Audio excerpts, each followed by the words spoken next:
So guys welcome back with ಅನ್ನೋದು videos. ಇನ್ನು ಡೈಟ್ ವಿಷಯಕ್ಕೆ ಬರ್ತೀನಿ. ಬಿಗ್ ಬಾಸ್ ಅವ್ರ ಕಡೆಯಿಂದ ಒಂದು ಪ್ರೋಮೋ ಅಪ್ಡೇಟ್ ಮಾಡಿದ್ದಾರೆ. ಅದು ಕೂಡ ಈ ಬಿಗ್ ಬಾಸ್ ಸೀಸನ್ 12 ಕೊನೆಯ ಕ್ಯಾಪ್ಟನ್ಸಿ ಟಾಸ್ಕ್ ರಿಲೇಟೆಡು. ಆ್ಯಂಡ್ ಇಲ್ಲಿ ಅಶ್ವಿನ್ ಗೌಡ ಮತ್ತು ಧನುಷ್ ಗೌಡ ಇವರಿಬ್ಬರ ಮಧ್ಯ ಫೈಟ್ ಇರುವಂಥದ್ದು. ಆ್ಯಂಡ್ ಇಲ್ಲಿ ಒಂದಿಷ್ಟು ಎಡ್ವರ್ಟ್ ಕೂಡ ಆಗಿದೆ. ಅದೇನು ಕತೆ, ಯಾರು ಕ್ಯಾಪ್ಟನ್ ಆದರೂ ಎಲ್ಲರ ಬಗ್ಗೆ ಡೀಟೇಲಾಗಿ ಮಾತಾಡೋಣ. ಈಗ ಅಪ್ಲೋಡ್ ಮಾಡ್ಕೊಬೋಣ, ಆಮೇಲೆ ಡೀಟೇಲಾಗಿ ಮಾತಾಡೋಣ ಬನ್ನಿ. ಪಜಲ್ ತುಂಡುಗಳನ್ನು ಸರಿಸುತ್ತಾ ಚಾಕು ಇರುವ ಪಜಲ್ ತುಂಡನ್ನು ಮೇಜಿನ ಕೆಳಭಾಗಕ್ಕೆ ತಂದು ಹೊರತೆಗೆಯಬೇಕು. ಪಜಲ್ ತುಂಡುಗಳನ್ನು ತಿರುಗಿಸುವಂತಿಲ್ಲ ಹಾಗೂ ಸ್ಥಳಾಂತರಿಸುವಂತಿಲ್ಲ. ಹಗ್ಗವನ್ನು ಮೊದಲು ಕತ್ತರಿಸುವ ಅಭ್ಯರ್ಥಿ ಟಾಸ್ಕ್ ಗೆದ್ದು ಕಟ್ಟ ಕಡೆಯ ಮನೆಯ ಕ್ಯಾಪ್ಟನ್ ಆಗುತ್ತಾರೆ. ಪಜಲ್ ತುಂಡು ಸರಿಸಬೇಕಿರುವ ಮಾನದಂಡದ ಪ್ರಕಾರ ಚಾಕು ಇರುವ ಆ ತುಂಡನ್ನ ಹೊರಗೆ ತೆಗೆಯಲಾಗಿದೆಯೇ?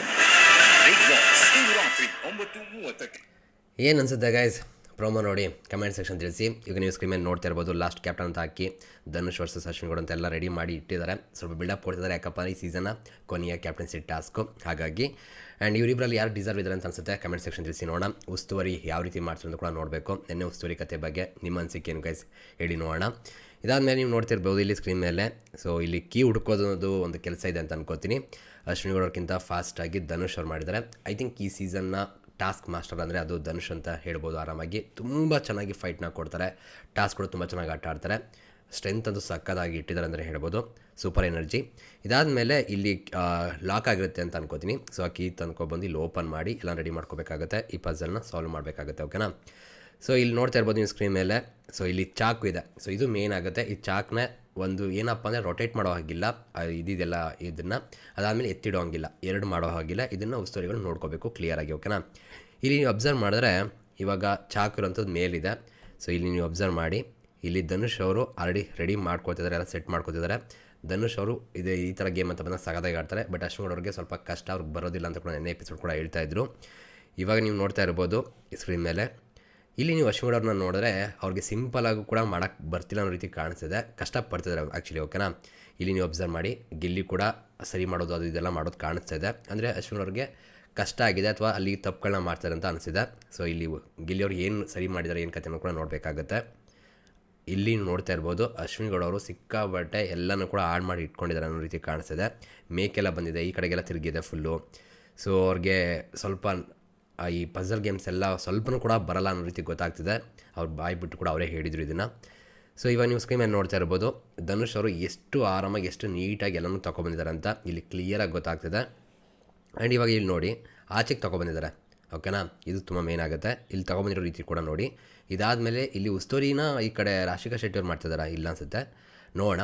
ಒಟ್ಟಿನ ಗಿಲ್ಲಿಯವರು ಉಸ್ತುವಾರಿ ಮಾಡ್ತಾಯಿದ್ದಾರೆ. ಇದಾದಮೇಲೆ ಎಲ್ಲರೂ ಕೂಡ ಆ ಕಾತುರಿಂದ ಕಾಯ್ತಿದ್ದಾರೆ ಯಾರು ಬೇಗ ಮುಗಿಸ್ಬೋದು ಏನು ಕತೆ ಅಂತ. ಇದಾದಮೇಲೆ ಧನುಷ್ ಅವ್ರು ಕಂಪ್ಲೀಟ್ ಮಾಡಿ ಬಂದು ಅಲ್ಲಿ ಒಂದು ಹಗ್ಗ ಇರುತ್ತೆ, ಅದನ್ನು ಕಟ್ ಮಾಡಬೇಕಾಗುತ್ತೆ. ಕಟ್ ಮಾಡಿದ್ದಾರೆ. ಇಲ್ಲಿ ನೀವು ಅಬ್ಸರ್ವ್ ಮಾಡ್ಬೋದು ಅಶ್ವಿನ್ ಗೌಡವರು ಇನ್ನೂ ಅದನ್ನು ಫುಲ್ ಮುಗ್ಸೋಕ್ಕೆ ಆಗಿಲ್ಲ ಅವ್ರ ಕೈಲಿ. ಸೊ ಇಲ್ಲಿ ಇನ್ನೂ ಎಷ್ಟು ಎಲ್ಲ ಇದೆ. ಸೊ ಅದೆಲ್ಲ ಬರೋಷ್ಟಕ್ಕೆ ತುಂಬ ಲಾಂಗ್ ಟೈಮ್ ತೊಗೊಳುತ್ತೆ. ಅವ್ರು ಗೇಮ್ ಅಂತ ಬಂದಾಗ ಸ್ವಲ್ಪ ಯಾಕೋ ಅಡ್ವರ್ಟ್ ಮಾಡ್ಕೋತಾರೆ. ಬಟ್ ಇನ್ನೇನೋ ಸ್ವಲ್ಪನೂ ಅವರು ಹತ್ರ ಇದ್ರು ಅಂತ ಅನ್ಕೋತೀನಿ. ಎಷ್ಟು ಮೂವ್ಗಳು ಕಟ್ಟಾಗಿ ಮಾಡಿದೆ ಅವರು ಕೂಡ ಕಂಪ್ಲೀಟ್ ಮಾಡ್ಬೋದಾಗಿತ್ತು. ಬಟ್ ಧನುಷ್ ಅವರು ಆಲ್ರೆಡಿ ಹೋಗಿದ್ದೆಲ್ಲ ಮಾಡಾಗಿದೆ. ಸೊ ಅದನ್ನು ನಗ್ತಾ ಇದ್ದಾರೆ ಅಶ್ವಿನ್ ಗೌಡರು ಕೂಡ. ಇದಾದಮೇಲೆ ಲಾಸ್ಟ್ ಕ್ಯಾಪ್ಟನ್ BBK12 ಅಂತ ಪೋಸ್ಟರ್ ಅಂದರೆ ಇದು ಹಾಕಿದ್ದಾರೆ. ಅದು ಹೇಳಿದಾಗ ಧನುಷ್ ಅವರ ಖುಷಿ ನೋಡ್ಬೋದು. ವೆಲ್ ಡಿಸರ್ವ್ ಅಂತಲೇ ಹೇಳ್ಬೋದು. ಸಿಕ್ಕಾಪಟ್ಟೆ ಕಷ್ಟಪಟ್ಟಿದ್ದಾರೆ, ಎಫರ್ಟ್ ಹಾಕಿದ್ದಾರೆ ಈ ಸೀಸನು. ಟಾಸ್ಕಲ್ಲಂತೂ ಕೇಳಲೇಬೇಡಿ, ಮಸ್ತ್ ಪ್ಲೇಯರ್ ಅಂತಲೇ ಹೇಳ್ಬೋದು. ನೀರಿಗೂ ಕೂಡ ಕೈ ಮುಗಿಯೋ ರೀತಿ ಇದೆ, ಅಪ್ಪ ಅಮ್ಮನೆಲ್ಲ ನೆನೆಸ್ಕೊಂಡಿರ್ತಾರೆ. ಆ್ಯಂಡ್ ಇಲ್ಲಿ ನೋಡ್ತಾ ಇರ್ಬೋದು ಎಲ್ಲರೂ ಕೂಡ ಖುಷಿಯಾಗಿದ್ದಾರೆ. ಸೊ ಇದು ನೋಡೋಕೆ ಖುಷಿಯಾಗುತ್ತೆ. ಸೊ ಇಲ್ಲಿ ನೋಡ್ತಾ ಇರ್ಬೋದು ಧನುಷ್ ಅವರ ಖುಷಿ, ಒಳ್ಳೆಯದಾಗಲಿ. ಇದಾದ ಮೇಲೆ ಏನಪ್ಪ ಅಂದರೆ ಬಿಗ್ ಬಾಸ್ ಅವರು ಟಿ ವಿಲಿ ಎಲ್ಲ ಕೂರಿಸ್ಬಿಟ್ಟು ಇದನ್ನು ಹೇಳ್ತಾ ಇದ್ದಾರೆ. ಇಲ್ಲಿ ನೋಡ್ತಿರ್ಬೋದು ಸ್ಕ್ರೀನ್ ಮೇಲೆ. ಸೊ ಇದನ್ನು ಹೈಲೈಟ್ ಮಾಡ್ತಿದ್ದಾರೆ ಅಂದರೆ ಇಲ್ಲಿ ಕ್ವಶನ್ ಮಾಡ್ತಿದ್ದಾರೆ ಅಂದರೆ ಇಲ್ಲಿ ಏನೋ ಒಂದು ತಪ್ಪಾಗಿರ್ಬೋದು ಅಂತ ನಮ್ಗೆ ಕ್ಲಿಯರಾಗಿ ಗೊತ್ತಾಗುತ್ತೆ. ಯಾಕಂದರೆ ಬಿಗ್ ಬಾಸ್ ಅವರು ಈ ಥರ ಏನೋ ತಪ್ಪಾದಾಗಲೇ ಅದನ್ನು ಝೂಮ್ ಮಾಡಿ ನಮಗೆ ಮೇನ್ ಹೈಲೈಟ್ ರೀತಿ ತೋರಿಸ್ತಾರೆ, ಅದನ್ನೇ ಮಾಡುವಂಥದ್ದು. ಇವಾಗ ನೋಡ್ತಾ ಇರ್ಬೋದು. ಇದಾದಮೇಲೆ ಇಲ್ಲಿ ರಿಯಾಕ್ಷನ್ ನೋಡ್ರೆ ಗೊತ್ತಾಗುತ್ತೆ. ಸಿಕ್ಕಾಬಟ್ಟೆ ಶಾಕ್ ಆಗಿದೆ ಎಲ್ಲರಿಗೂ ಕೂಡ. ಆ್ಯಂಡ್ ಅಶ್ವಿನ್ ಗೌಡ ಅವರು ಕೂಡ ನೋಡ್ತಿದ್ದಾರೆ, ಎಲ್ಲರೂ ಕೂಡ ನೋಡ್ತಾ ಇರುವಂಥದ್ದು. ಎಲ್ಲರೂ ಕೂಡ ಸಿಕ್ಕಾಡೆ ಶಾಕ್ ಅಂತೂ ಖಂಡಿತವಾಗ್ಲೂ ಆಗಿದೆ. ಬಟ್ ಇಲ್ಲಿ ಏನಪ್ಪ ಅಂದರೆ ಮೇನ್ ರೂಲ್ ಇದ್ದಂಥದ್ದು ಏನಪ್ಪ ಅಂದರೆ ಒಂದು ರೊಟೇಟ್ ಮಾಡೋ ಹಂಗಿಲ್ಲ. ಇವಾಗ ಹಿಂಗಿರೋದು ಹಿಂಗೆ ತಗೋಬೇಕು, ಹಿಂಗೆಲ್ಲ ಮಾಡಬೇಕಾಗುತ್ತೆ. ಇನ್ನೊಂದು ಎತ್ತಿಡೋ ಹಂಗಿಲ್ಲ. ಸೊ ಸ್ಥಳಾಂತರ ಮಾಡೋ ಹಂಗಿಲ್ಲ, ಓಕೆನಾ. ಸೊ ಹಿಂಗಿರ್ಬೇಕಾದ್ರೆ ಧನುಷ್ ಅವರಲ್ಲಿ ಅಷ್ಟೆಲ್ಲ ಮಾಡಿದಾಗ ಯಾರಿಗಾರು ಆ ಥರ ಮಾಡಿದ್ರು ಅಂತ ಅನಿಸ್ತಾ ಒಂದ್ಸಲ ರೂಲ್ಸ್ ಕೇಳಿಸ್ಕೊಳ್ಳಿ ನೋಡಿ. ಸರಿಸುತ್ತ ಅಂದರೆ ಆ ಕಡೆ ಈ ಕಡೆ, ಓಕೆನಾ. ಪಜಲ್ ತುಂಡನ್ನು ಮೇಜಿನ ನೋಡಿ ಚಾಕುದಿದ್ದಿಲ್ಲ ಅದನ್ನ ಮೇಗಡೆಯಿಂದ ಕೆಳಗೆ ತಗೊಬರ್ಬೇಕಾಗುತ್ತೆ. ಅಂದರೆ ಅಲ್ಲೇ ಓಪನ್ ಇರೋದು ಕೆಳಗೆ ತಗೊಂಡು ಹೋಗಿ ಅದಕ್ಕೆ ತಂದು ಹೊರತೆಗೆಯಬೇಕು. ಸಿಂಪಲ್ ಇದು. ಪಜಲ್ ಸೊ ಇಲ್ಲಿ ಬಿಡಿಸೋಂಗಿಲ್ಲ ಅಂತೇಳಿ ಹೇಳ್ತಿದ್ದಾರೆ, ಅಂದರೆ ಅಲ್ಲಿ ಸಿಕ್ಕಾಡಿ ಇದೆಲ್ಲ ಆಗ್ತಾಯಿದೆ ಅಶ್ವಿನ್ ಹೊಡೆದಾಗಾಗಿ. ತುಂಡುಗಳನ್ನು ತಿರುಗಿಸುವಂತಿಲ್ಲ. ಸೊ ತಿರ್ಗಿಸೋಂಗಿಲ್ಲ ಅಂತ ಬಂದಾಗ ಈಗ ಸ್ಟ್ರೈಟ್ ಇರೋದನ್ನ ಸ್ಟ್ರೈಟೇ ತೊಗೊಬೇಕಾಗುತ್ತೆ, ಹಿಂಗಿರೋದು ಹಿಂಗೆ ತೊಗೊಬೇಕಾಗುತ್ತೆ. ನಾವು ಹಿಂಗೆ ರೊಟೇಟ್ ಮಾಡ್ಕೊಳ್ಳೋದು ಹಿಂಗೆ ಮಾಡೋದು ಅದೆಲ್ಲ ಮಾಡೋಂಗಿಲ್ಲ. ಇದು ಸಿಂಪಲ್ ಆಗಿರುತ್ತೆ. ಅಶ್ವಿನ್ ಅವರೆಲ್ಲ ಅದು ಆಗ್ತಾ ಇತ್ತು ಅಂತ ಅನ್ಸುತ್ತೆ. ಹಾಗೂ ಸ್ಥಳಾಂತರಿಸುವಂತಿಲ್ಲ.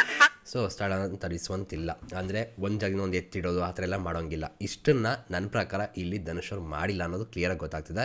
ಬಟ್ ಆದರೂ ಕೂಡ ಬಿಗ್ ಬಾಸ್ ಅವ್ರು ನಮಗೆ ಚಮಕ್ ಕೊಡೋಕ್ಕೋಸ್ಕರ ಇಷ್ಟೆಲ್ಲ ಮಾಡಿದ್ದಾರೆ ಅನ್ನೋದು ನನ್ನ ಅಭಿಪ್ರಾಯ. ನಿಮ್ಗೆ ಅನಿಸುತ್ತೆ ಗೈಸ್? ನೀವು ಅಬ್ಸರ್ವ್ ಮಾಡಿದ್ರೆ ಕ್ಲಿಯರಾಗಿ ಧನುಷ್ ಅವರು ಎಲ್ಲೂ ಕೂಡ ಅದನ್ನು ರೊಟೇಟ್ ಮಾಡ್ದಂಗೆ ಅನಿಸಿಲ್ಲ, ಜೊತೆಗೆ ಒಂದಿಂದ ಒಂದು ಜಾಗಕ್ಕೆ ಎತ್ತಿಟ್ಟಂಗೂ ಅನಿಸಿಲ್ಲ. ಸೀದಾ ಅದನ್ನು ಕಟ್ಟಾಗಿ ಪಜಲ್ನ ಸಾಲ್ವ್ ಮಾಡ್ಕೊಂಡು ಕಡೆ ತೊಗೊಂಬಂದಿದ್ದಾರೆ. ಸ್ಲೈಟ್ಲಿ ಕಡೆ ತೊಗೊಬರ್ಬೇಕಾದ್ರೆ ಹಿಂಗೆ ಸ್ವಲ್ಪ ಹಿಂಗೆ ಅನಿಸುತ್ತೆ ಅಷ್ಟೇ, ಬಟ್ ಅದು ತುಂಬ ರೊಟೇಟ್ ಅಂತ ಕೂಡ ಆಗಲ್ಲ. ಓಕೆನಾ? ಸಿಂಗಿರ್ಬೇಕಾದ್ರೆ ಧನುಷ್ ಅವರು ಪಕ್ಕ ಈ ಟಾಸ್ಕ್ನ ಗೆದ್ದು ಕ್ಯಾಪ್ಟನ್ ಆಗಿದ್ದಾರೆ ಅನ್ನೋದು ಕನ್ಫರ್ಮ್ ಆಗ್ತಾಯಿದೆ. ಆ್ಯಂಡ್ ಇವಾಗ ಸದ್ಯಕ್ಕೆ ಅಪ್ಡೇಟ್ ಇರೋದು ಕೂಡ ಧನುಷ್ ಅವರ ಕ್ಯಾಪ್ಟನ್ ಅಂತ. ಸೊ ಆ ರೀತಿ ನೋಡಿದಾಗ ಇಲ್ಲಿ ಬಿಗ್ ಬಾಸ್ ಅವರು ನಮ್ಗೆ ಸ್ವಲ್ಪ ಶಾಕಿಂಗ್ ಆಗಿರಲಿ, ಎಕ್ಸೈಟ್ಮೆಂಟ್ ಜಾಸ್ತಿ ಕ್ರಿಯೇಟ್ ಮಾಡಬೇಕು ಅಂದ್ಬಿಟ್ಟು ಇಷ್ಟೆಲ್ಲ ಮಾಡಿರೋ ರೀತಿ ಅನಿಸ್ತಿದೆ. ವೆಯ್ಟ್ ಮಾಡಿ ನೋಡೋಣ. ಹಬ್ಬ ಏನಾಗ್ಬೋದು ಅಂದರೆ ಇವಾಗ ಆ ಥರ ಆಯ್ತದೆ ಮತ್ತೆ ಗೇಮ್ ಮಾಡಿಸ್ಬೋದು ಅಂತ ಅನ್ಸುತ್ತೆ. ಯಾಕಂದರೆ ಅಶ್ವಿನ್ ಅವರು ಕೂಡ ಕಂಪ್ಲೀಟ್ ಮಾಡಿಲ್ಲ. ಸೊ ಅವ್ರನ್ನ ವಿನ್ನರ್ ಕೂಡ ಮಾಡೋಕ್ಕಾಗಲ್ಲ. ವಿನ್ನರ್ ಮಾಡೋದು ಬೇರೆ ಕತೆಗಳೇ ಆಗುತ್ತೆ ತಿರ್ಗಾ. ಸೊ ಹಾಗೆ ಮತ್ತೆ ಏನು ಮಾಡ್ಬೋದು ಅಂದರೆ ಇನ್ನೊಂದು ಟಾಸ್ಕ್ನ ಆಡಿಸ್ಬೋದು, ಮತ್ತೆ ಇದೇ ಗೇಮ್ನ ಮತ್ತೆ ಆಡಿಸಿದ್ರೆ. ಬಟ್ ಇದೇ ಆಡಿಸಿದ್ರು ಕೂಡ ಮತ್ತೆ ಧನುಷ್ ಅವರೇ ಕ್ಯಾಪ್ಟನ್ ಆಗುವಂಥ ಚಾನ್ಸ್ಗಳು ಜಾಸ್ತಿ ಇರುತ್ತೆ.